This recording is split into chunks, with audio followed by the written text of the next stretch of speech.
নমস্কার, সুমনের পর্যবেক্ষণ নিয়ে আমি চলে এসেছি আজ নজরে বাংলায় এবং আপনাদের সঙ্গে যে বিষয়টি নিয়ে আলোচনা করব সেই বিষয়টি নিয়ে কিন্তু গত কয়েকদিন ধরেই রাজ্য রাজনীতি কিন্তু তোলপাড় হয়ে গিয়েছে। যদিও এটা কিন্তু একটা রাজনৈতিক বিষয় নয়, এটা একটা বিচার ব্যবস্থার বিষয়। মহামান্য দুই বিচারপতি তাদের মধ্যে কিন্তু সংঘাত দেখা দিয়েছে কলকাতা হাইকোর্টে এবং সেই সংঘাতের বিষয়টিকে নিয়ে ইতিমধ্যে কিন্তু একটি বিশেষ বেঞ্চ সুপ্রিম কোর্টের পক্ষ থেকে গঠন করা হয়েছে এবং আজ থেকে কিন্তু তার শুনানি প্রক্রিয়া শুরু হয়েছে এবং শুনানি প্রক্রিয়ার মাঝখানে যেটা সিদ্ধান্ত হয়েছে,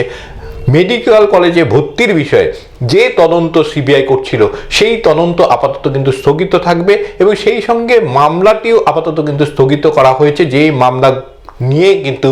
এই বিবাদের সূত্রপাত হয়েছে, সেখানে বলা হচ্ছিল যে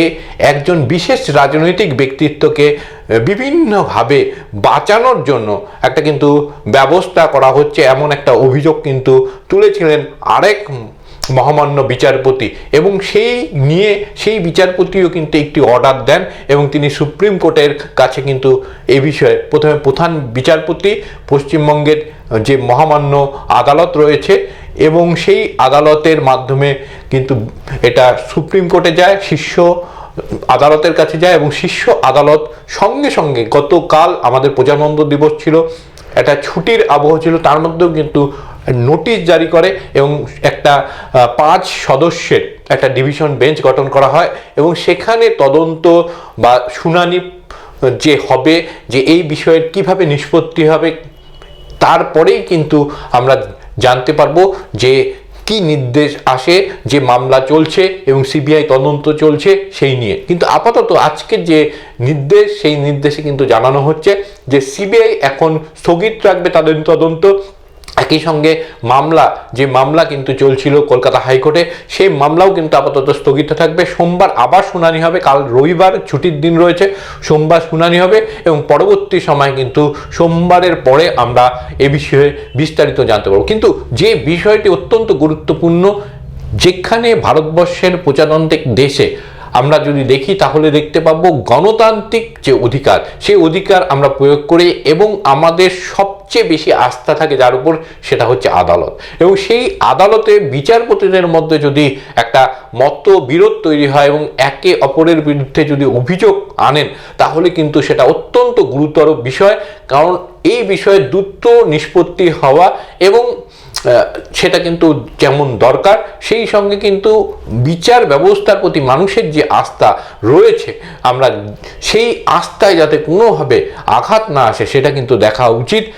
শীর্ষ আদালতের। এবং সেই জন্যই কিন্তু শীর্ষ আদালত ডিভিশন বেঞ্চ একটা গঠন করেছেন এবং সঙ্গে সঙ্গে গঠন করেছেন এই বিতর্ক শুরু হওয়ার সঙ্গে সঙ্গে। এবং আমরা চাইছি যে এই বিতর্কের দ্রুত যাতে একটা সমাধান হয় বা নিষ্পত্তি হয়, বিতর্ক সমাপ্ত হয় এবং মানুষ যারা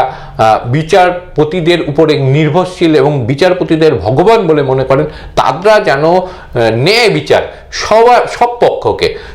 দেয়, সেই বিষয়ে কিন্তু আমাদের আশা থাকবে। সেখানে ধনী দরিদ্র, শক্তিশালী বা দুর্বল, এই বিষয়গুলি যেন